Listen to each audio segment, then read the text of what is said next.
10 तारीख को पीपली के अंदर किसान इकट्ठा हुए थे और किसान अपनी बात कहने के लिए पीपली जब पहुंच रहे थे तो सरकार उनको जगह जगह पे बैरिकेड्स लगा करके रोक रही थी। न केवल रोक रही थी बल्कि पीपली के नज़दीक जब वो लोग पहुंचे तो पहले बैरिकेड्स लगाए और फिर जब उन्होंने बैरिकेड्स को हटाया तो फिर 85 साल के बुजुर्गों के ऊपर लाठीचार्ज किया, सर फोड़ दिए, हाथ तोड़ दिए, पैर तोड़ दिए।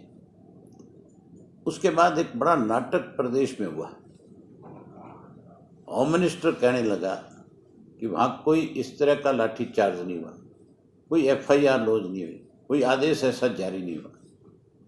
वहीं इनके एक मिनिस्टर ने 4 दिन के बाद ये कहा कि इसकी जांच होनी चाहिए। मुख्यमंत्री बिल्कुल चुप रहे, कल तक कुछ नहीं बोले। आज जब पूरा हरियाणा प्रदेश बंद हो गया और जहां हजारों हजार किसान एक एक जगह पे इकट्ठा हो गए, सरकार की जब चूड़ें हिलने लगी तो फिर मुख्यमंत्री स्वयं आज प्रेस के माध्यम से लोगों के बीच में आया और कहने लगा कि अगर यह अध्यादेश आपके हक का ना होता तो फिर मैं सबसे पहला व्यक्ति होता जो इसका विरोध करता, क्योंकि मैं भी किसान। अगर किसानियत होती, किसान होते, इंसानियत होती तो फिर 10 तारीख को आह्वानियत नहीं करते, फिर लोगों पे लाठियां नहीं बरसाते, फिर उनकी बात सुनते, फिर उनको बुलाते, उनसे पूछते।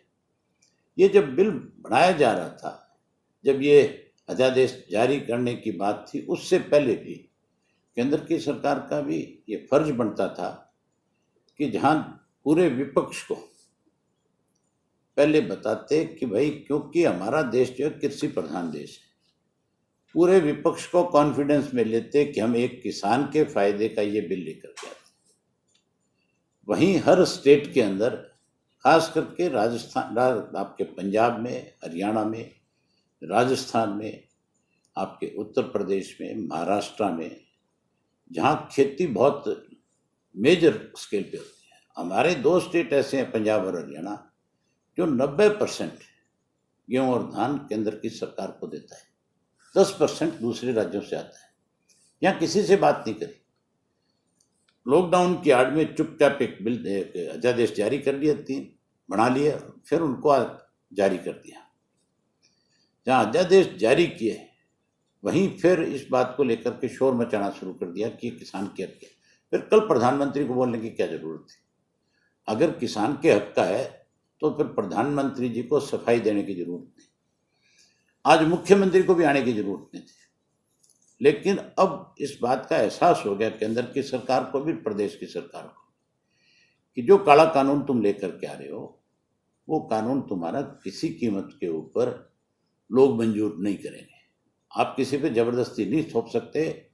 आज तो सिर्फ ट्रेलर देखा है, अगर इन्होंने अब भी इस बात पे नहीं चेताया, इस बात पे पुनर्विचार नहीं किया, तो मैं समझता हूं कि बहुत बड़ा आंदोलन खड़ा होगा और उस आंदोलन को केंद्र और प्रदेश की सरकार झेल नहीं पाएगी। किसान जो है घर से तभी निकलता है जब किसान को लगता है कि अब तेरी मौत है, तेरे सर के ऊपर से पानी निकल रहा है, तब वो अपने घर बार बच्चों को छोड़ करके मैदान में आ जाते हैं। एक तरफ तो ये कहते हैं जय जवान जय किसान, जो जवान लगातार सीमाओं की पहरेदारी कर रहे हैं, जिस जवान को देश की, इसकी सीमाओं की चिंता है, इतनी उसको अपने परिवार के खेत की भी चिंता है। अगर आप उसका खेत लूट लोगे तो वो फिर जवान वहां पे किस ढंग से अपनी जिम्मेवारी को निभा पाएगा? आप हमें वहां भी मरवाते हो और आप हमें यहाँ भी मारते हो। आप मुझे एक भी कोई ऐसा बड़ा पूंजीपति बता दो इस देश का जिसका कोई सगा संबंधी परिवार का सदस्य आज तक सीमाओं पे जाकर के खड़ा हुआ है।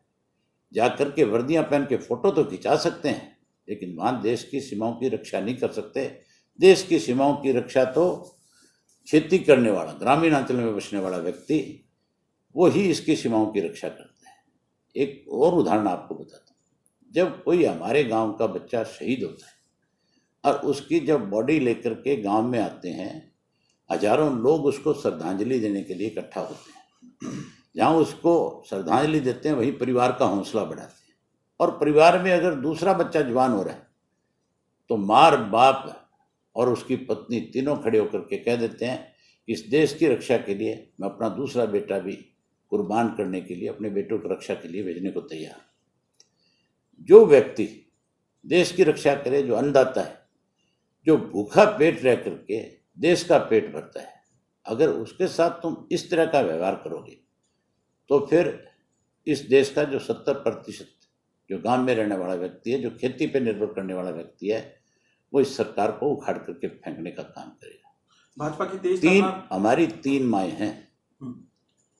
हर व्यक्ति की 3 माएँ होती है। एक वो माँ होती है जो बच्चे को अपनी कोख से जन्म देती है। एक वो माँ होती है जो कोई भी संगठन या कोई भी राजनीतिक दल उसकी पहचान बनाती है। और तीसरी माँ जो है वो धरती माता है।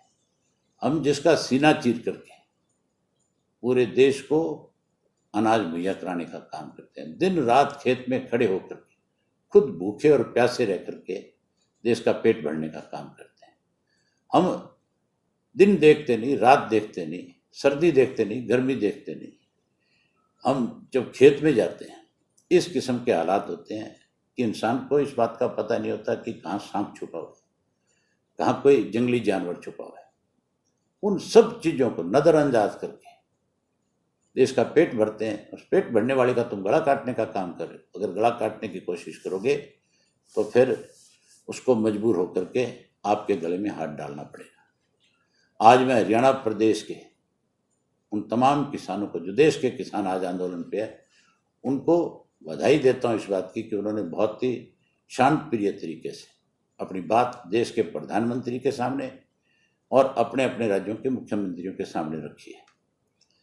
वहीं अगर अब भी सरकार ने इसके ऊपर कोई ठीक फैसला नहीं लिया तो फिर जो फैसला खेती से जुड़ा हुआ व्यक्ति, किसान यूनियन लेगी, इंडियन नेशनल लोकदल पार्टी उसके साथ खड़ी होकर के उसकी ताकत बढ़ेगी। हमारी पार्टी जो है वो चौधरी देवीलाल का लगाया हुआ पौधा है। इस देश में किसान के अगर कोई देसी लीडर हुए तो सबसे पहले सर छोटू राम थे, उसके बाद चौधरी चरण सिंह थे, उसके बाद अगर इस देश के किसान को किसी ने ताकत दी, उस किसान को किसी ने जागरूक किया, तो उस शख्स का नाम चौधरी देवीलाल था। आज की डेट में सरदार प्रकाश सिंह बादल जो है वो किसान के मसीहा माने जा रहे हैं। मैं उनको भी इस बात की बधाई देता हूँ कि उनकी पुत्रवधू ने लोकसभा के अंदर जब किसान के विरोध में फतवा जारी हो रहा था, जब अध्यादेश आ रहा था, जब पेपर लेट किए जा रहे थे, उन्होंने जिस ढंग से आज कैबिनेट के पद को छोड़ करके किसान के साथ खड़े होने का काम किया, वो भी बधाई की पात्र है। सर, सुषमा स्वराज जी का भी एक वीडियो वायरल हो रहा है। मैं आपसे ये कहना बताना मेरे हो रह गया जहन से कि किस तरह से पहले कांग्रेस पार्टी, जब कांग्रेस का राज था, मनमोहन सिंह जब इस देश के प्रधानमंत्री थे, वो भी ऐसा ही बिल लेकर के आए।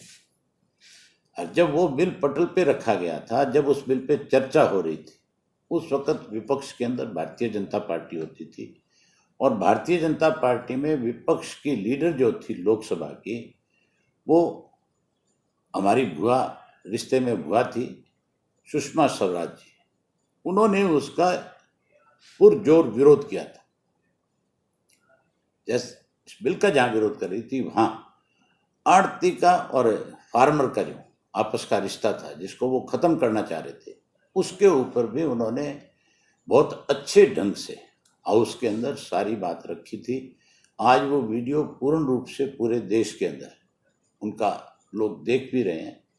उन्होंने जो रिश्ता बताया था, उस रिश्ते को एटीएम के हिसाब से जोड़ा था कि आज एटीएम है तो उस वक्त आड़ती था। एटीएम में तो पैसे खत्म हो सकते हैं, आड़ती का पैसा कभी खत्म नहीं होगा। आधी रात 2 बजे, 4 बजे, 6 बजे जब भी जाकर के किसी किसान ने अपने आड़ती से जाकर के पैसा मांगा तो उसने बिना उसके कोई अंगूठे लगाए उसको पैसा दे दिया कि जाओ पहले अपना काम निकालो। इन्होंने जिस ढंग से मजदूर को, आड़ती को, किसान को, तीनों को खत्म करने की जो योजना बनाई है, इसका खामियाजा सरकार को भुगतना पड़ेगा। सोशल मीडिया पे एक और वीडियो बात वायरल हो रही है कि जेजेपी के नेताओं को भी अब जो प्रकाश सिंह बादल की पुत्रवधू हैं उनकी तर्ज के ऊपर इस्तीफा दे देना चाहिए, सरकार से समर्थन वापस ले लेना चाहिए। इस्तीफा देने की बात नहीं है। आज अगर वो इस्तीफा देते हैं तो फिर लोगों का दबाव, उन्होंने तो लोगों को लठ मरवाने में सरकार के साथ खड़े होने का काम किया। आज तो जेजेपी के जो विधायक हैं, जो किसान के वोट से चुन करके आए, आज उनको बगावत करनी पड़ रही है। इन्होंने तो चौधरी देवीलाल की जो नीतियां थी वो बीजेपी के गिरवी रखी थी जाकर के, अपने स्वार्थ के लिए, अपने पद पाने के लिए इन्होंने हरियाणा को दांव पे लगा दिया। लाखों लोगों की भावनाओं को इन्होंने ठेस पहुंचाने का काम किया, लाखों लोगों के साथ धोखा किया, विश्वासघात किया। उसका खामियाजा अब भुगतेंगे, और भुगतेंगे नहीं, जो इनके साथ होगा वो किसी भी राजनीतिक व्यक्ति के साथ नहीं हुआ। लोग इनकी शक्ल देखना भी पसंद नहीं करेंगे, क्योंकि इन्होंने जहां चौधरी देवीलाल के नाम को कलंकित किया, वहीं लोगों के साथ विश्वासघात किया।